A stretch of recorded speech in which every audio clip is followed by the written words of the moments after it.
আসছেন হযরত মাওলানা ফজলুর রহমান দৌলতী সাহেব, অতি বড়বাড়ি জামে মসজিদ। হুজুরকে হুজুরের তাশরীফ পেশ করার জন্য অনুরোধ করা হলো।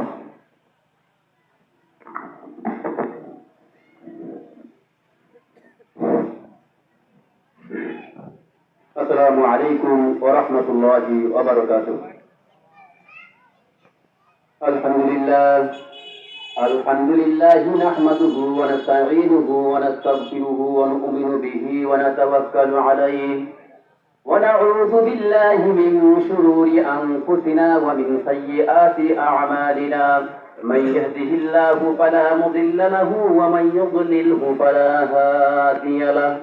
ونشهد أن لا إله إلا الله وحده لا شريك له. ونشهد أن سيدنا ونبينا وحبيبنا ومولانا محمدا عبده ورسوله الذي أرسله بالحق بشيرا ونذيرا وداعيا إلى الله بإذنه وسراجا منيرا. فقد قال الله تعالى في كلامه المجيد والفرقانه الحميد. সকলে পড়েন আউযু বিল্লাহি মিনাশ শাইতানির রাজীম। বিসমিল্লাহির রাহমানির রাহিম। سبحان الذي يسرى بعبده ليلا من المسجد الحرام إلى المسجد الأقصى الذي باركنا حوله لنريه من آياتنا إنه هو السميع البصير. وقال تعالى في ناحية أخرى إليه يصعد الكلم الطيب والعمل الصالح يرفعه. وقال تعالى في ناحية أخرى من تواضع لله رفعه الله. وقال رسول الله صلى الله عليه وسلم الصلاة معراج المؤمنين. وقال تعالى إن الله وملائكته يصلون على النبي يا أيها الذين آمنوا صلوا عليه وسلموا تسليما. اللهم صل على سيدنا مولانا محمد وعلى آل سيدنا مولانا محمد. بلغ العلا بكماله كشف الدجى بجماله حسنت جميع خصاله صلوا عليه وآله. রহিমপুর হেলফুল ফুজুর যুব সংঘ ও এলাকাবাসীর উদ্যোগে আয়োজিত 17তম তাফসীরুল কুরআন মাহফিলের সম্মানিত সভাপতি সাহেব হযরত মাওলানা আমার বড় ভাই হযরত মাওলানা আব্দুর রহমান সাহেব, উপস্থিত সম্মানিত মসজিদের খতিব, রহিমপুর মসজিদের খতিব আমার বন্ধুঘর হযরত মাওলানা আসিফউদ্দিন সাহেব, উপস্থিত আছেন আমার ডান পাশে আমার শিক্ষক সমতুল্য দাঈ আল্লাহ, দিনের একজন একনিষ্ঠ দায়ী জনাব আবু আহমেদ দুলাল স্যার, উপস্থিত আমার সামনে মুরিবানি আযম, পর্দার আড়ালের মা এবং বোনেরা, সকলকে আবার সালাম পেশ করছি। আসসালামু আলাইকুম ওয়া রাহমাতুল্লাহি ওয়া বারাকাতুহু। আমরা সর্বপ্রথম শুকরিয়া আদায় করছি সেই মহান রব্বুল আলামিনের দরবারে যে মাবুদ মেহেরবানি করে আমাদেরকে এরকম একটা তাফসীরুল কুরআন মাহফিলের মধ্যে বসার তৌফিক দিয়েছেন। যদিও আজকের এই আকাশের অবস্থা শোচনীয় থাকার কারণে মাহফিলটা না হওয়ারই কথা ছিল, আর হলেও অত্যন্ত ছোট আকারে মসজিদের মধ্যে হতো, কিন্তু আল্লাহ সুবহানাহু ওয়া তাআলা আমাদেরকে আকাশের সেই অবস্থাকে পরিবর্তন করে দিয়ে আমাদেরকে মাঠের মধ্যে ওয়াজ করার এবং শোনার তৌফিক দিয়েছেন। সকলে আমরা আল্লাহর দরবারে শুকরিয়া আদায় করছি, আলহামদুলিল্লাহ। এখনো পর্যন্ত যারা এদিক সেদিক ঘোরাফেরা করতেছেন, মেহেরবানি করে মাহফিল প্যান্ডেলের দিকে চলে আসুন। আকাশের অবস্থা ভালো হয়ে গেছে, দাওয়াতি মেহমানগণ ওনারা চলে আসতেছেন, অনেকে চলে এসেছেন। আমরা সকলেই মাহফিলের প্যান্ডেলের নিচে চলে আসি। আমি আপনাদের সম্মুখে সূরা বনী ইসরাঈল থেকে 1 নম্বর আয়াত তেলাওয়াত করেছি। আল্লাহ সুবহানাহু ওয়া তাআলা এই আয়াতের শুরুতে আল্লাহ সুবহানাহু ওয়া তাআলা একটা চ্যালেঞ্জ দিয়ে আয়াতটা শুরু করেছেন। কি দিয়ে বলতো? চ্যালেঞ্জ পর্যন্ত আল্লাহর কোরআনটা একটাই চ্যালেঞ্জ। সুবহানাল্লাহ বলেন। আল্লাহর কালামটা সম্পূর্ণ কি একটা চ্যালেঞ্জ। কোরআনের মতো কোরআন কি সৃষ্টি করা সম্ভব? একটা সূরা, একটা আয়াত। এই কারণে কোরআনে কারীম সম্পূর্ণই হচ্ছে আল্লাহ সুবহানাহু ওয়া তাআলার পক্ষ থেকে একটা মহা চ্যালেঞ্জ। সুবহানাল্লাহ বলেন। এরপরে আল্লাহ সুবহানাহু ওয়া তাআলা এই সূরা বনী ইসরাঈল শুরু করেছেন চ্যালেঞ্জ করে। চ্যালেঞ্জ দিয়া কিভাবে? আল্লাহ পাক রব্বুল আলামিন বনী ইসরাঈল সূরাকে আল্লাহ পাক শুরু করেছেন এইভাবে, সুবহানাল্লাযী ইয়াসরা বিআবদিহি লাইলাম মিনাল মাসজিদিল হারামি ইলাল মাসজিদিল আকসা। অতি বরকতময়, মহা পবিত্র সেই মহান সত্তা, যার শক্তির মধ্যে কোনো ত্রুটি নাই। সুবহানাল্লাহ বলেন। যার ক্ষমতার মধ্যে কোনো ত্রুটি নাই, যার আয়াতের মধ্যে কোনো কিছু বাহির নাই, যার ক্ষমতার হ্রাস করতে পারে, কমাইতে পারে, যার ক্ষমতার মধ্যে কিছু ত্রুটি আসতে পারে, সন্দেহ থাকতে পারে, এরকম কোন ক্ষমতার কোন ত্রুটি বিচ্ছুতি যার নাই, তিনি হচ্ছে সেই মহান সত্তা। সুবহান। তিনি কে? সুবহান। সুবহানাল্লাযী আসরা বিআবদি, সেই মহান সত্তা যিনি সমস্ত অক্ষমতা দুর্বলতা থেকে যিনি মুক্ত। তিনি আল্লাহ সুবহানাহু ওয়া তাআলা, তিনি তার বান্দা মুহাম্মদ সাল্লাল্লাহু আলাইহি ওয়াসাল্লামকে সফর করিয়েছেন, রাত্রিকালীন ভ্রমণ করিয়েছেন মসজিদে হারাম থেকে মসজিদে আকসা পর্যন্ত। কোথায়? মক্কা থেকে বাইতুল মুকাদ্দাস পর্যন্ত। মক্কা থেকে কোথায়? বাইতুল মুকাদ্দাস পর্যন্ত। আমি আলোচনা করতেছি মেরাজ সম্পর্কে। কি সম্পর্কে বলুন? মেরাজ। এই মেরাজ শব্দের অর্থ হচ্ছে আল উরুজ থেকে মেরাজ শব্দের অর্থ উৎপত্তি। উরুজ মানে উপরে, উরুজ মানে কি? উপরে ওঠা। মেরাজ শব্দের অর্থ হলো উপরে ওঠার সিঁড়ি। উপরে ওঠার কি? সিঁড়ি। আল্লাহ পাক এই সূরার প্রথমে সুবহান শব্দ ব্যবহার করেছেন এই কারণে যে এটা এমন একটা কঠিন বিষয় যেটা পৃথিবীর মানুষের কল্পনার বাইরে। সুবহানাল্লাহ বলেন। সাধারণ কোনো জ্ঞান দিয়া এটা আয়ত্ত করা যাবে না। সাধারণ নলেজ দিয়া, সাধারণ চিন্তা দিয়া, পৃথিবীর কোন আবিষ্কার দিয়া, বিজ্ঞান দিয়া এটাকে চিন্তা করে এটা শেষ করা যাবে না। এই কারণে আমরা সাধারণত কোনো জিনিস দেখলে, মানে বিস্ময়কর কোনো জিনিস দেখে কি বলি? সুবহানাল্লাহ। কি বলি? এর অর্থ কি? এর অর্থ হচ্ছে যে সুবহানাল্লাহ, এর অর্থ হলো যে আল্লাহ মহা পবিত্র, এই জিনিসটা অত্যন্ত বিস্ময়কর। কোন জিনিসকে, কোন জিনিসের বিস্ময়কর অবস্থাকে প্রকাশ করার জন্য আমরা কি বলি? সুবহানাল্লাহ। যখন আমরা ওয়াজের মধ্যে শুনি বেহেশত 8টা, বেহেশতের মধ্যে যারা নিম্নমানের বেহেশতি, যখন তাদেরকে বেহেশতের মধ্যে প্রবেশ করানো হবে, একজন আত্মা থেকে আত্মা ঈমানওয়ালা লোক যাদেরকে আল্লাহ রাব্বুল আলামিন মাফ করে দিয়ে বেহেশত দান করবেন।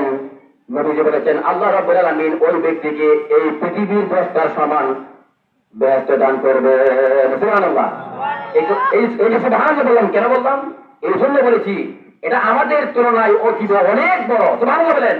আমাদের মধ্যে অনেকে আছি কিশোরগঞ্জ জেলা ব্যাখ্যা করছি না, আমি নিজে করছি না, ঠিক না?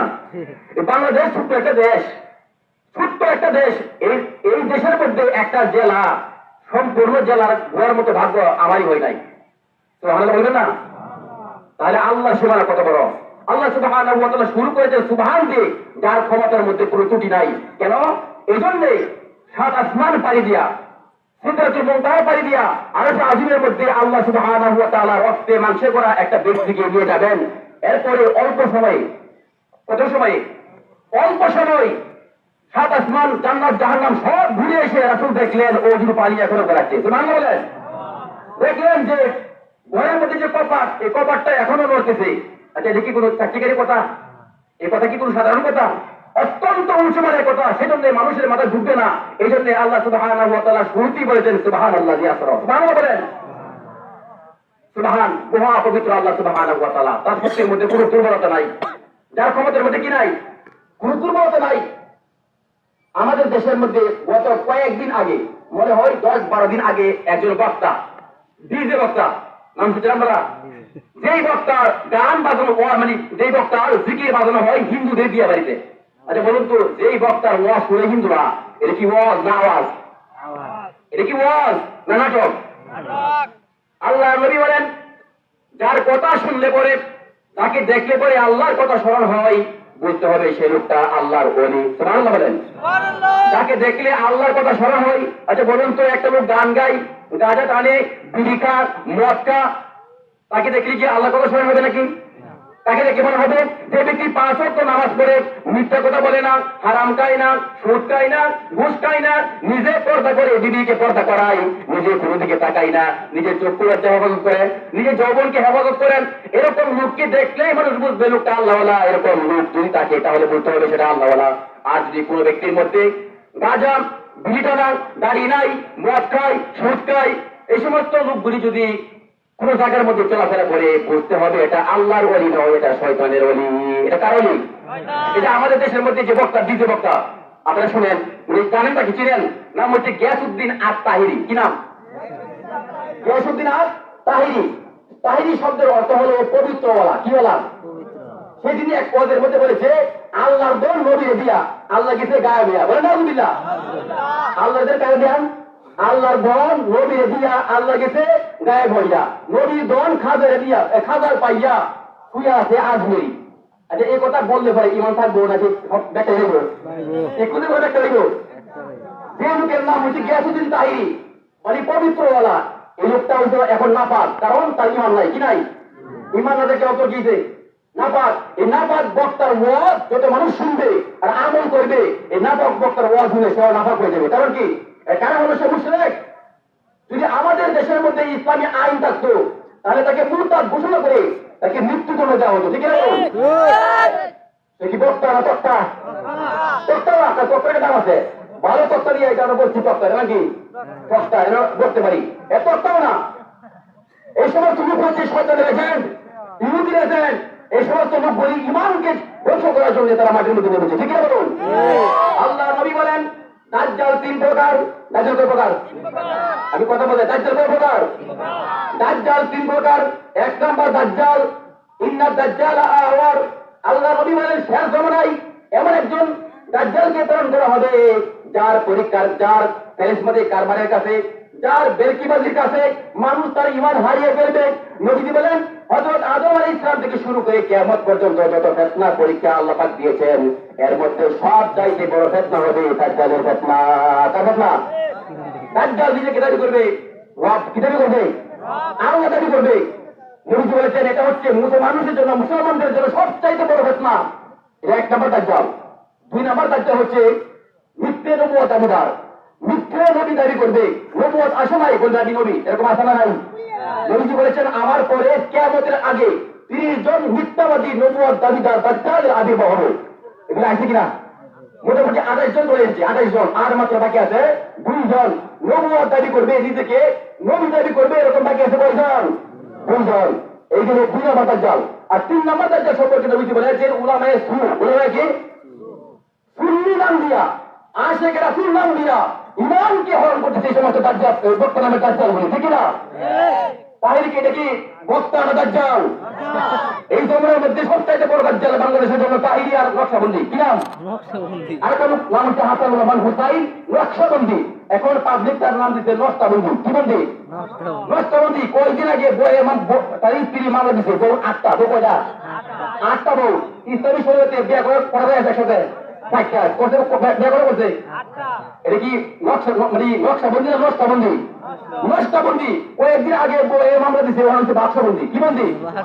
এই বেয়াদব, এই চূড়ান্ত বেয়াদব, ইসলামের এই মহাকুখ্যাত শয়তান সুন্নি নামদার এই চোর বদমাইশ সেদিন আল্লামা আহমদ শফি রহমতুল্লাহ আলাইহি, আল্লামা জুবাইর আহমদ আনসারী রহমতুল্লাহ আলাইহি, জুনাইদ বাবু নগরী দামাত বারকাতুহুম, এরকম বাংলাদেশের খুব বড় বড় অত্যন্ত উঁচু মানের আলেম যাদের সংস্পর্শে গেলে সঙ্গে ঘোরা মাফ হয়ে যায়, এরকম বড় বড় আলেমদেরকে ব্যঙ্গচিত্র করে, এদেরকে গালিগালাজ করে, মানে মাহফিলের মধ্যে গালিগালাজ করে এই বক্তা এদের নামে মানে উৎসর্গনা করেছে। আল্লাহ সুবহানাহু ওয়া তাআলা সহ্য করেন নাই। কোরআনে কারীমের মধ্যে আল্লাহ সুবহানাহু ওয়া তাআলা বলেছেন যারা আমার ওলিদেরকে নিয়ে ঠাট্টা বেশকারি করে, যারা আমার ওলিদের সঙ্গে শত্রুতা পোষণ করে, আল্লাহ সুবহানাহু ওয়া তাআলা বলেন আমি আল্লাহ সুবহানাহু ওয়া তাআলা এই সমস্ত দাজ্জালদের সঙ্গে যুদ্ধ ঘোষণা করলাম। সুবহানাল্লাহ বলেন। কয়েকদিন যায় নাই, আল্লাহ সুবহানাহু ওয়া তাআলা এই কুখ্যাত শয়তান দাজ্জালের মুখোশকে আল্লাহ উন্মুক্ত করে দিয়েছেন। আলহামদুলিল্লাহ। সুতরাং কি বলতেছিলাম, যে সুবহান অতি মহা পবিত্র সেই মহান সত্তা যার ক্ষমতার মধ্যে বিন্দু মাত্র ত্রুটি নাই। সুবহানাল্লাহ বলেন। আপনারা জানেন হযরত বেলাল রাদিয়াল্লাহু তাআলা আনহু নবী করিম সাল্লাল্লাহু আলাইহি সাল্লাম যখন মেরাজ থেকে ফিরে আসলেন, মেরাজ থেকে ফিরে এসে বললেন, বেলাল তুমি কি এরকম আমল করো যে আমলের কারণে বেহেশতের মধ্যে আমি যখন সফর করতেছিলাম আমার আগে আগে তোমার জুতার পায়ের আওয়াজ আমি শুনেছি। সুবহানাল্লাহ বলেন।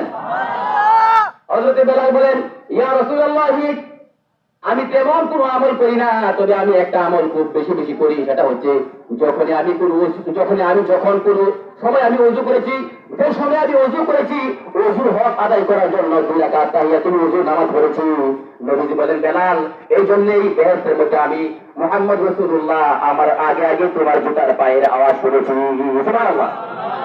আমি এই কথার বলার পিছনে একটা রহস্য আছে। আচ্ছা বলুন তো, রাসূল বলেছেন as-salatu mi'rajul mu'minin, সালাত হচ্ছে মুমিনের যে কি মেরাজ, নামাজ কি মুমিনের মেরাজ। আচ্ছা বলুন তো সেজদা আমরা কই দেই? জমিনে। সেজদা কোথায় দেই? জমিনে সেজদা দেই। নবী করিম সাল্লাল্লাহু আলাইহি ওয়াসাল্লাম বলেছেন, আল্লাহ পাক কোরআনে এক আয়াতে বলেছেন, মান তাওয়াদা লিল্লাহ রাফাহুল্লাহ, যে ব্যক্তি আল্লাহর জন্য নিজেকে ছোট করে আল্লাহ সুবহানাহু ওয়া তাআলা তাকে উঁচু করে দেন। সুবহানাল্লাহ বলেন। আমরা আসলে জমিনের মধ্যে সেজদা দেই, কিন্তু প্রকৃতপক্ষে এই সেজদাটা জমিনের মধ্যে নয়। আল্লাহ পাক কোরআনে কারীমের মধ্যে বলেছেন, ওয়াসজুদু ওয়াকতারিবু, সেজদা দাও আর সেজদার মাধ্যমে আল্লাহর নিকটবর্তী হয়ে যাও। সুবহানাল্লাহ। রাসূলকে আল্লাহ সুবহানাহু ওয়া তাআলা সশরীরে মেরাজের মধ্যে নিয়ে 7 আসমান পাড়ি দিয়ে জান্নাত জাহান্নাম পরিদর্শন করিয়ে জমিনের মধ্যে নিয়ে এসেছেন। উম্মতের জন্য এটা সম্ভব নয়, এমনকি কোন নবীর জন্য সম্ভব নয়। সেজন্য আল্লাহ সুবহানাহু ওয়া তাআলা মেরাজের সেই স্বাদ বুঝার জন্য আল্লাহ সুবহানাহু ওয়া তাআলা 5 ওয়াক্ত নামাজ দিয়েছেন। কি দিয়েছে বলতো? কোন মুমিন যদি উত্তম রূপে উযু করে সুন্দর করে অর্থ মতো নামাজ আদায় করে জামাতের সাথে আর নামাজকে গুরুত্ব সহকারে আদায় করে, নবীজি বলেছেন মেরাজের মধ্যে আল্লাহ রাব্বুল আলামিন রাসূলকে যেভাবে সঙ্গ দিয়েছেন, মুমিনকে আল্লাহ রাব্বুল আলামিন নামাজের মধ্যে এভাবে সঙ্গ দান করবেন। সুবহানাল্লাহ। এই কথাটা কি মনে করছেন? সেজদা দি কোথায়? জমিনের মধ্যে। সেজদা নিচে কোথায়? আকাশে। সুবহানাল্লাহ বলেন। আল্লাহ পাক রব্বুল আলামিন সূরা ফাতিরের মধ্যে বলেন, ইলাইহি ইয়াসআদুল কালিমুত তাইয়্যিবু ওয়াল আমালুস সালিহু ইয়ারফাউ। আল্লাহ পাক রব্বুল আলামিন বলেন, উত্তম কথা, উত্তম নসিহত, উত্তম আলোচনা আর নেক আমলগুলি আল্লাহ রাব্বুল আলামিন জমিনের মধ্যে রাখেন না, সঙ্গে সঙ্গে আল্লাহ রাব্বুল আলামিন উপরের দিকে নিয়ে যান। সুবহানাল্লাহ। যে কোনো একটা নেক আমল আপনি সুবহানাল্লাহ বলেন, এটা উপরের দিকে উঠতেছে। আপনি আলহামদুলিল্লাহ বলেন, এটা উপরের দিকে উঠতেছে। আপনি যে কোনো একটা আমল করেন, নবীজি বলেছেন কুল্লু মারুফিন সাদাকাহ, যে কোনো মানুষ একটা ভালো কাজ করে, যে কোনো একটা ভালো কাজ করেছে, এটা জমিনের মধ্যে থাকে না, সঙ্গে সঙ্গে আল্লাহ রাব্বুল আলামিন তার কাছে নিয়ে যান। সুবহানাল্লাহ। আমাকে আলোচনার বিষয়টা হয়েছে মেরাজের গুরুত্ব। মেরাজের কি সম্পূর্ণ বর্ণনা বলা সম্ভব নয়, এখানে সময় নাই। আমি শুধুমাত্র কয়েকটা কথা বলছি যে কারণে যে মানুষকে আল্লাহ সুবহানাহু ওয়া তাআলা এত পাওয়ার দিয়েছেন, যে পাওয়ারটা আল্লাহ অন্য কোনো প্রাণীকে দেন নাই। মানুষকে আল্লাহ সুবহানাহু ওয়া তাআলা এমন একটা পাওয়ার দিয়েছেন, যে পাওয়ারটা বলতে দেরি আল্লাহর কাছে যাইতে দেরি নাই। সুবহানাল্লাহ বলেন। যে কোনো মানুষ আল্লাহর কাছে ফরিয়াদ করুক, আল্লাহ পাক রব্বুল আলামিন বলেন, وَإِذَا سَأَلَكَ عِبَادِي عَنِّي فَإِنِّي قَرِيبٌ أُجِيبُ دَعْوَةَ الدَّاعِ إِذَا دَعَانِ। মহান রব্বুল আলামিন বলেছেন, হে নবী, আমার সম্পর্কে আমার বান্দারা আপনাকে জিজ্ঞেস করে আমি কোথায়, আপনি বলুন আমি আল্লাহ রাব্বুল আলামিন আমার এই বান্দাদের একেবারেই কাছে।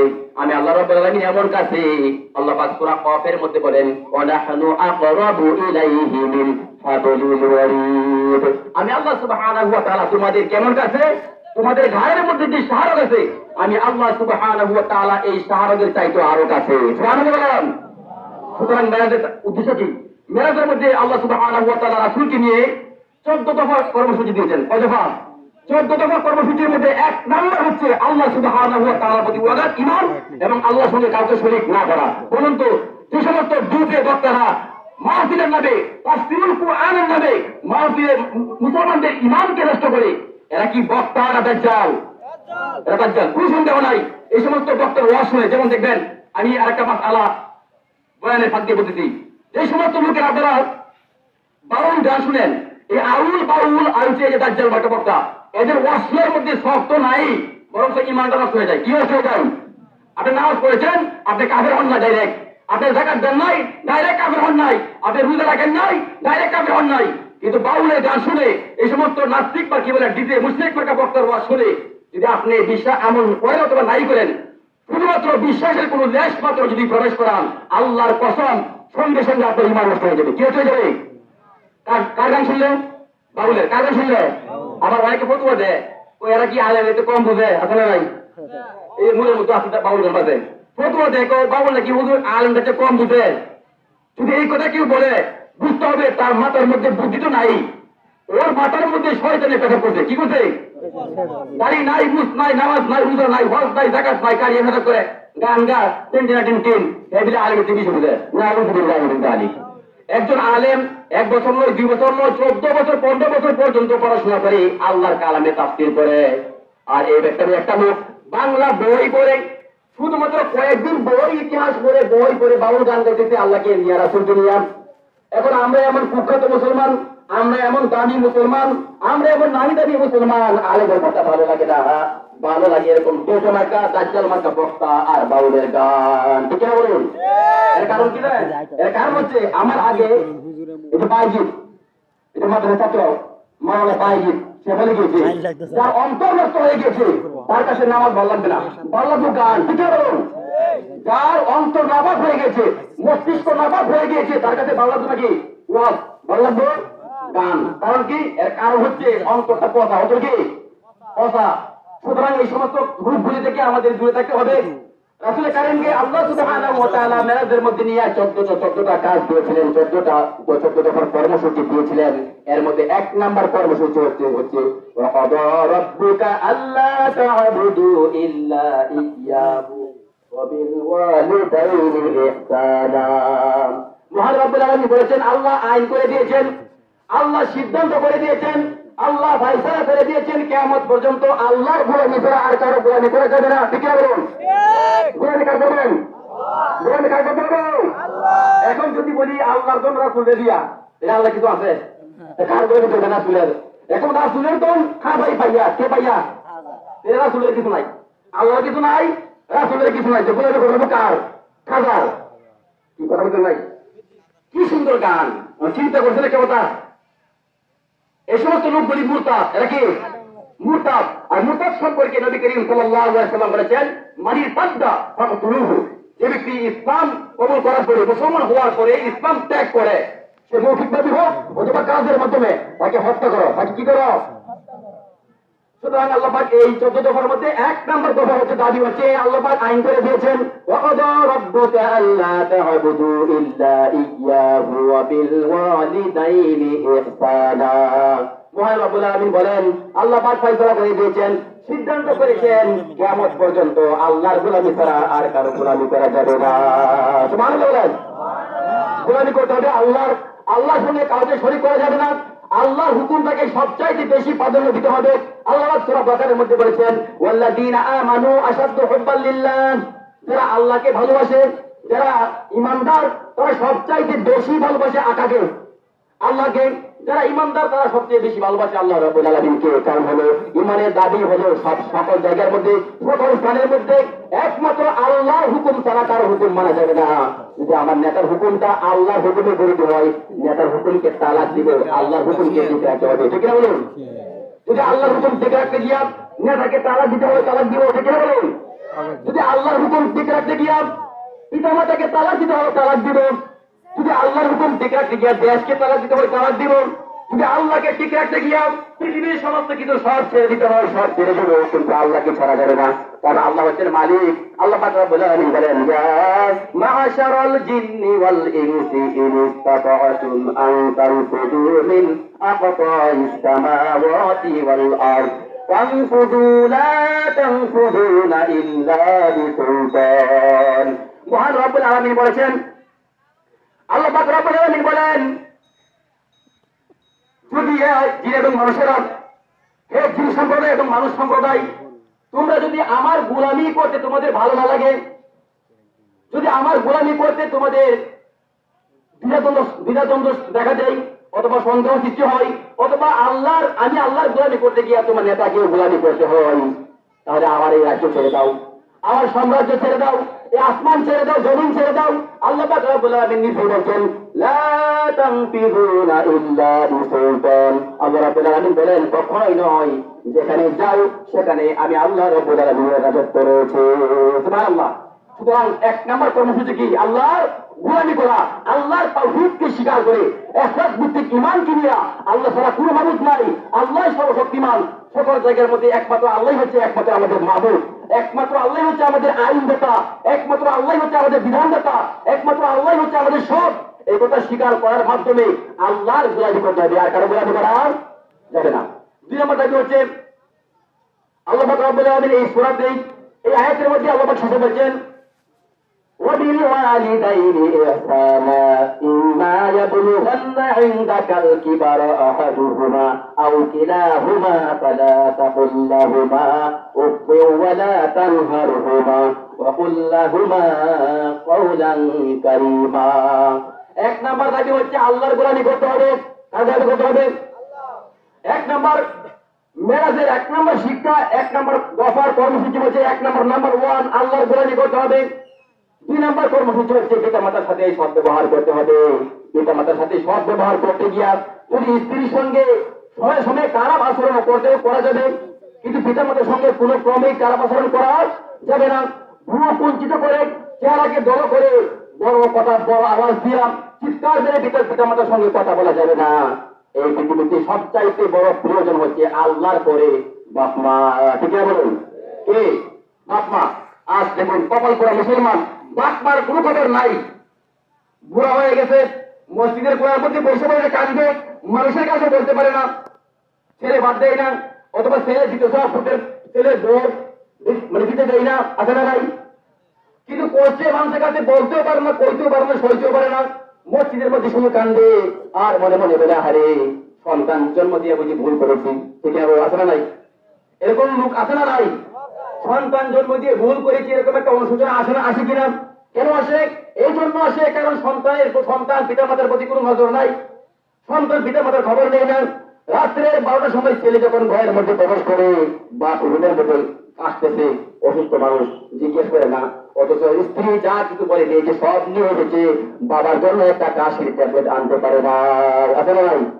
আবার এই লোকটাই বাৎসরিক উরসের মধ্যে গিয়া খাজা বাবার মাজারের মধ্যে, শাহজালালের মাজারের মধ্যে, অমুকের মাজারের মধ্যে গিয়া 80,000 টাকা দিয়া 1 লক্ষ টাকা দিয়ে একটা গরু দিয়ে আসে আর বলে বাবা ও খাজা গুস্ত আজা পেট তো ভরজা। খাজার কাছে সব চাই, আল্লাহর দর নবীরে দিয়ে আল্লাহ গায়ে হয়েছে, নবীর দর খাজার দিতে সব খাজার কাছে 80,000 1 লক্ষ টাকা দিয়ে খাজার মাজারের মধ্যে যায় আর খাজার কাছে চাই। অথচ জান্নাত আল্লাহ নবী বলেছেন জান্নাত হচ্ছে আল জান্নাতু তাহতা আকদামিল উম্মাহাত। নবী করিম সাল্লাল্লাহু আলাইহি ওয়াসাল্লাম বলেন জান্নাত হচ্ছে মায়ের পায়ের নিচে, মায়ের কোনো খবর নেই না। ঠিক না বলুন? মায়ের কোনো খবর নাই।